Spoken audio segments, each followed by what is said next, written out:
Assalamualaikum warahmatullahi wabarakatuh. Alhamdulillah wassalatu wassalamu ala rasulillah la haula wa la quwata illa billah. Sahabat sekalian, alhamdulillah kita berjumpa kembali dalam program Cangkir Tasawuf Modern episode yang ke-140. Hari ini kita akan mengangkat sebuah tema yang sangat menarik, yang sedang viral, yaitu tentang wayang. Kasus tentang wayang ini menjadi sangat menarik karena terjadi pro kontra. Ada yang sependapat bahwa wayang itu diharamkan dan ada yang tidak sependapat wayang itu diharamkan.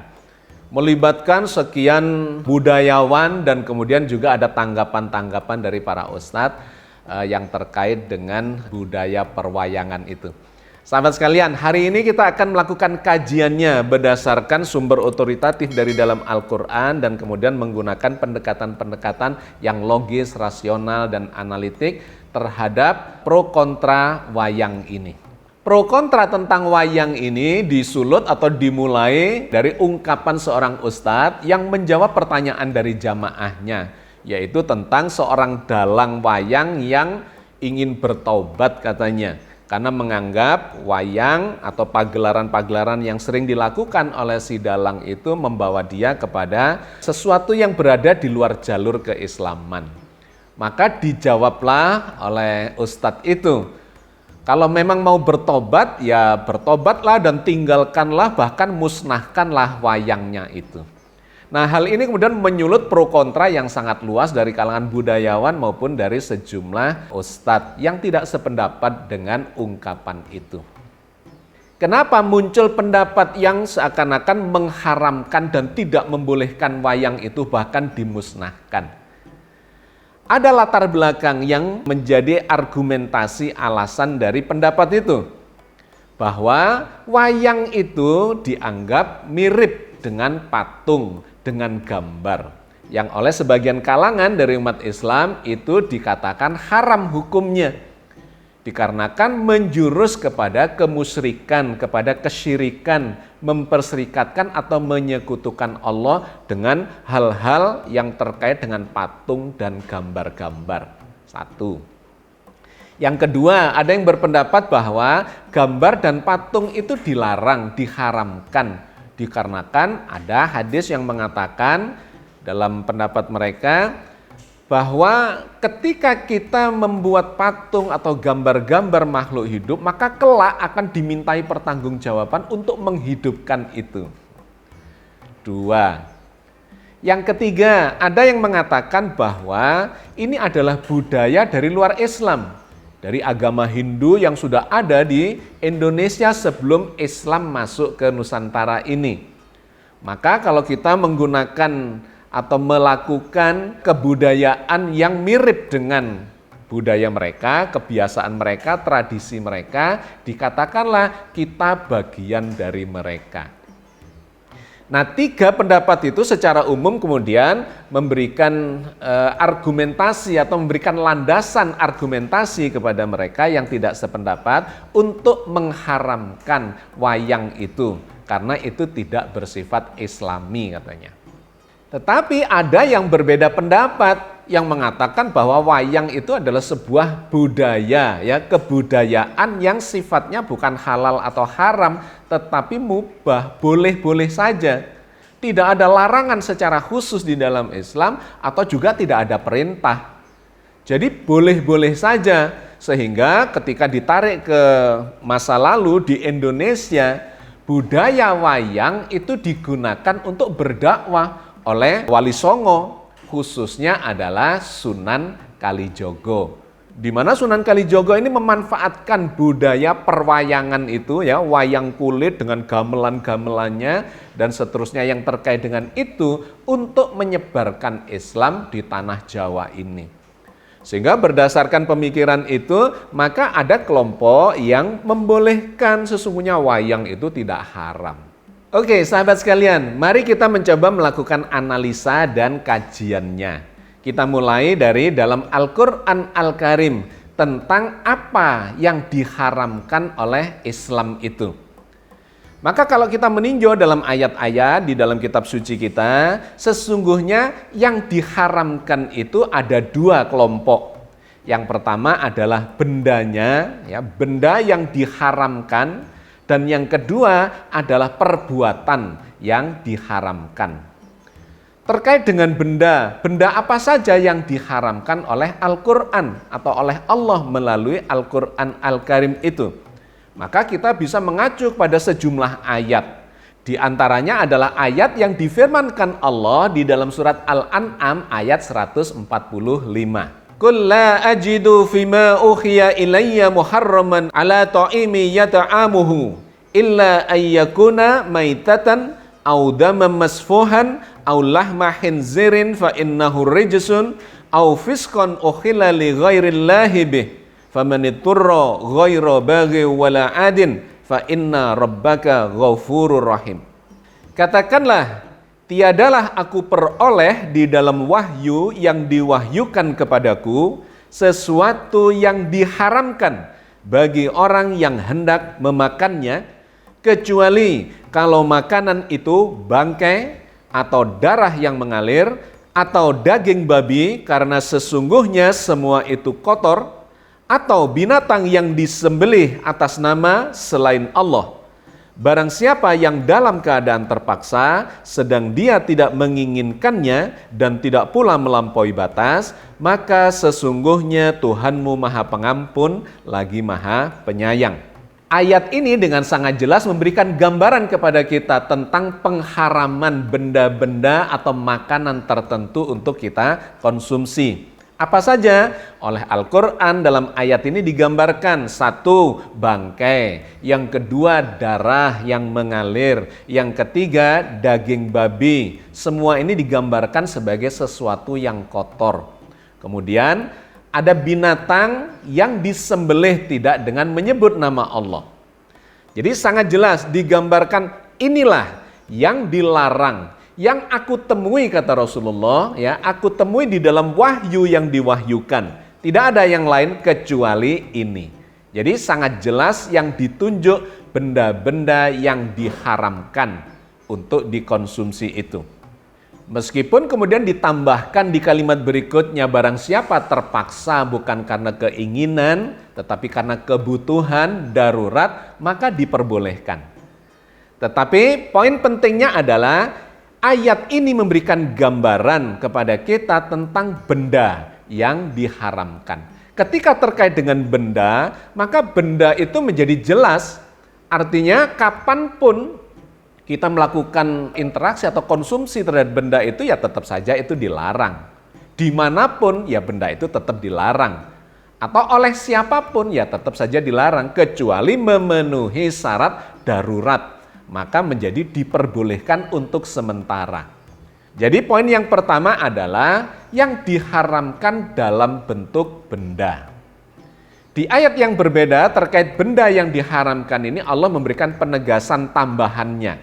Misalnya yang disampaikan oleh Allah dalam surat Al-Maidah ayat 3. Hurrimat alaikumul maitatu waddamu wal lahmul khinziri wa ma uhilla li ghairillahi bihi wal munkhaniqatu wal mauqudatu wal mutaraddiyatu wan natihatu wa ma akalas sabu'u illa ma dzakkaitum wa ma dhubiha 'alan nusubi wa antastaksimu bil azlam dzalikum fisq.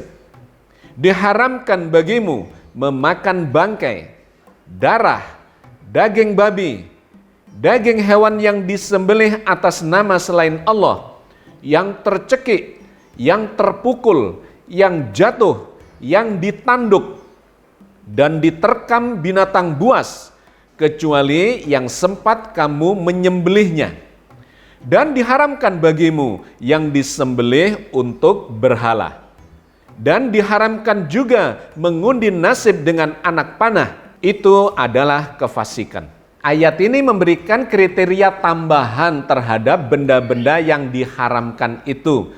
Selain yang tadi disampaikan atau dijelaskan di ayat sebelumnya, yaitu bangkai, kemudian darah yang mengalir, daging babi, dan yang disembelih tidak atas nama Allah, ditambahkan lagi binatang yang matinya karena tercekik, yang karena jatuh, yang karena ditanduk, atau disembelih atas nama berhala. Kecuali kalau yang jatuh mati tercekik dan ditanduk itu sempat disembelih, dikeluarkan darahnya sehingga menjadi bersih, itu diperbolehkan. Poinnya yang ingin saya sampaikan adalah ayat ini kembali menegaskan tentang kriteria benda-benda yang diharamkan. Ketika yang diharamkan itu bendanya, maka kita tidak bisa mengapa-apakan lagi bahwa yang masuk kriteria itu ya pasti diharamkan, tidak boleh dilakukan hari ini atau besok atau lusa, ya benda itu tetap haram. Di sini, di sana, dan di situ juga tetap haram. Oleh si A, oleh si B, oleh si C ya tetap haram. Itulah ketika terkait dengan benda yang diharamkan. Tetapi selain benda yang diharamkan, Al-Quran juga memberikan gambaran tentang perbuatan yang diharamkan. Jadi ada benda yang diharamkan, tetapi ada perbuatan yang diharamkan. Nah, tentang perbuatan yang diharamkan itu sudah disinggung di surat Al-Maidah ayat 3 yang barusan kita baca itu, yaitu mengundi anak panah atau mengundi nasib dengan anak panah. Itu adalah perbuatan yang diharamkan dikarenakan mengundi nasib. Ya, itu adalah sesuatu yang gambling, berjudi, itu tidak boleh perbuatannya. Anak panahnya tidak haram. Anak panah itu boleh digunakan untuk berburu, untuk berperang dan sebagainya. Tetapi berbuat mengundi nasib dengan menggunakan anak panah itu yang diharamkan. Lebih jelas lagi di ayat yang berbeda Allah menceritakan atau menginformasikan tentang perbuatan-perbuatan yang diharamkan itu.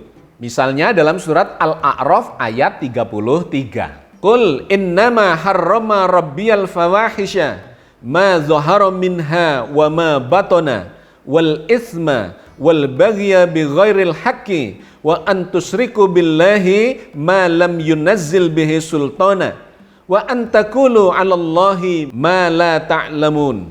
Katakanlah, Tuhanku hanya mengharamkan perbuatan yang keji, baik yang tampak ataupun yang tersembunyi, dan perbuatan dosa, melanggar hak manusia tanpa alasan yang benar, mempersekutukan Allah dengan sesuatu yang Allah tidak menurunkan hujah untuk itu, dan mengada-adakan terhadap Allah apa yang tidak kamu ketahui. Berbeda dengan ayat sebelumnya tadi yang mengharamkan bendanya, maka ayat ini dengan sangat jelas mengharamkan perbuatannya. Perbuatan yang keji, perbuatan mensekutukan Allah, ya, menserikatkan Allah, atau melanggar hak-hak manusia, itu adalah di antara perbuatan yang diharamkan. Bendanya tidak diharamkan, seperti tadi mengundi anak panah, bendanya tidak diharamkan, tetapi perbuatannya yang diharamkan. Contoh perbuatan lain yang diharamkan oleh Allah, mencuri misalnya, itu yang diharamkan adalah perbuatannya, bukan barang yang dicuri. Ada seseorang misalnya mencuri makanan, makanannya itu tidak haram, mungkin bisa nasi, bisa daging, bisa sesuatu yang halal, tetapi dicuri oleh si pencuri itu. Yang diharamkan apanya? Perbuatannya. Tetapi barangnya sendiri bukanlah barang yang haram, melainkan barang yang halal. Orang merampok, orang korupsi, dan sebagainya, itu sesungguhnya yang dilarang adalah perbuatannya. Jadi kalau ada seseorang menerima melalui transaksi yang halal, uang hasil korupsi, uang hasil perampokan, uang hasil pencurian, kepada seorang ibu, ya, kepada seorang penjual makanan, dibeli dengan transaksi yang halal, maka si penerima uang itu tidak haram karenanya atau tidak mendapatkan dosa karenanya. Kenapa? Karena dia menjual barang yang halal, dibeli dengan cara yang halal. Yang berdosa adalah si pencuri, si perampok, si tukang korupsi itu yang melakukan perbuatan-perbuatan yang haram. Jadi sahabat sekalian, saya kira Anda sudah mendapatkan ya benang merahnya. Apa yang diharamkan oleh agama kita ada dua, yaitu substansinya, bendanya, dan yang kedua adalah perbuatannya. Nah, berdasarkan ini mari sekarang kita melihat terkait dengan wayang itu. Wayang itu sesungguhnya yang diharamkan apanya? Apakah bendanya wayang itu haram, najis, sehingga tidak boleh dipegang dan seterusnya? Ataukah sesungguhnya perbuatannya? Kalau kita lihat bendanya, tentu saja wayang itu bukan benda yang najis, bukan benda yang diharamkan, bukan benda yang menjijikkan atau kotor, bahkan merupakan karya seni yang sangat tinggi. Maka secara kebendaan ya itu tidak termasuk yang diharamkan. Tidak ada masalah dengan wayangnya. Jadi tidak perlu dimusnahkan wayang itu. Karena dia bisa bermanfaat untuk segala macam. Bisa untuk hiasan, bisa nanti digunakan untuk sebagai alat untuk melakukan kegiatan-kegiatan budaya yang bermanfaat, yang memberi kemaslahatan pada banyak orang. Secara kebendaan, wayang jelas-jelas tidak haram. Tetapi bagaimana dengan pendapat bahwa gambar wayang yang menyerupai manusia itu diharamkan, seperti juga patung yang diharamkan? Kalau kita mengacu kepada Al-Quran Al-Karim, maka Al-Quran tidak pernah mengharamkan gambar, mengharamkan patung, itu tidak ada. Tidak diharamkan, ya tidak dilarang, juga tidak disuruh. Sifatnya, hukumnya adalah boleh. Sehingga tidak disebut secara khusus di dalam Al-Quran dalam bentuk kata perintah atau kata larangan. Bahkan kalau kita baca di dalam sejarahnya Nabi Sulaiman misalnya, Nabi Sulaiman itu memiliki banyak patung. Misalnya yang diceritakan Allah dalam surat Saba ayat 13. Ya'maluna lahu ma yasha'u mim mahariba wa tamathila wa jifanin kal jawabi wa kudurir rasyad. I'malu ala Dawuda syukra wa qalilum min ibadiyas syakur.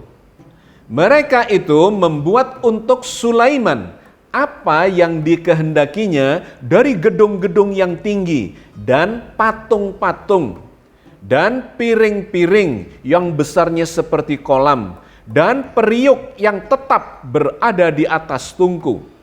Bekerjalah hai keluarga Daud untuk bersyukur kepada Allah, dan sedikit sekali dari hamba-hambaku yang berterima kasih.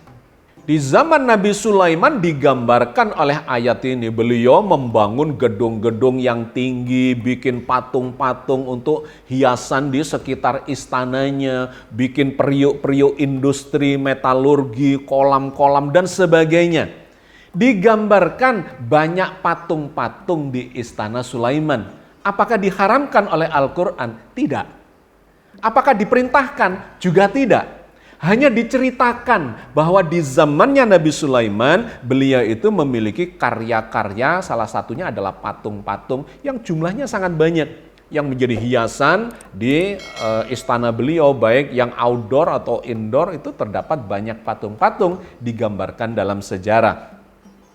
Nah, patung itu sendiri tidak haram sifatnya. Al-Quran tidak pernah mengharamkan patung sebagai sesuatu yang haram. Yang diharamkan itu adalah menjadikan patung untuk sesembahan, menjadi berhala.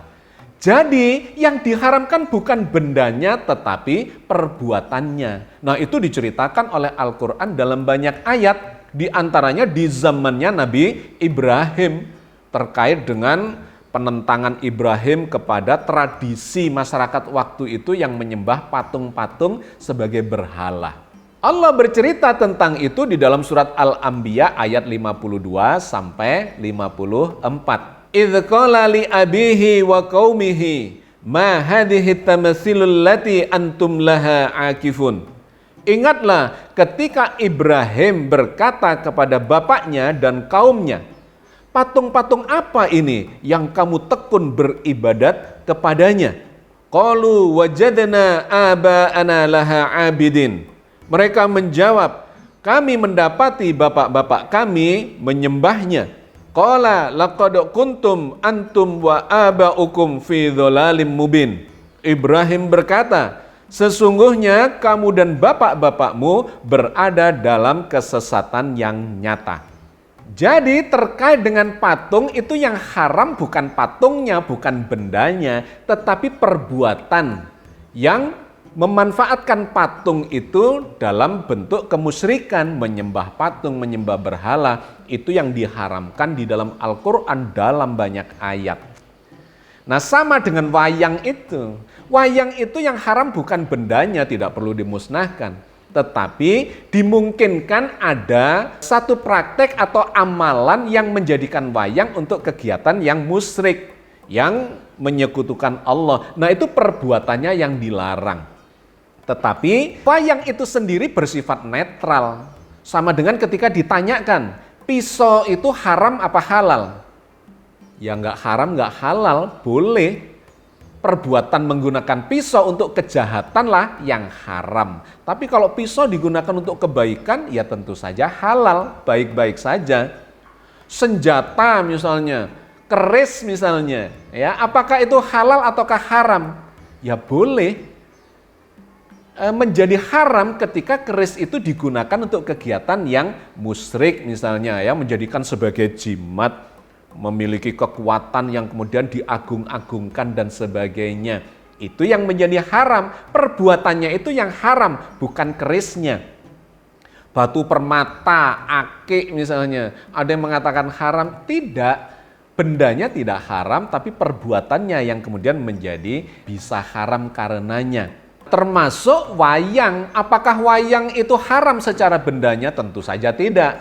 Apakah gamelannya itu haram? Tentu saja tidak. Apakah alat musiknya haram? Ya tidak. Sound systemnya haram apa enggak? Tentu saja tidak. Benda-benda itu tidak haram juga tidak halal, sifatnya netral, mubah. Boleh digunakan untuk, bergantung lantas kepentingannya.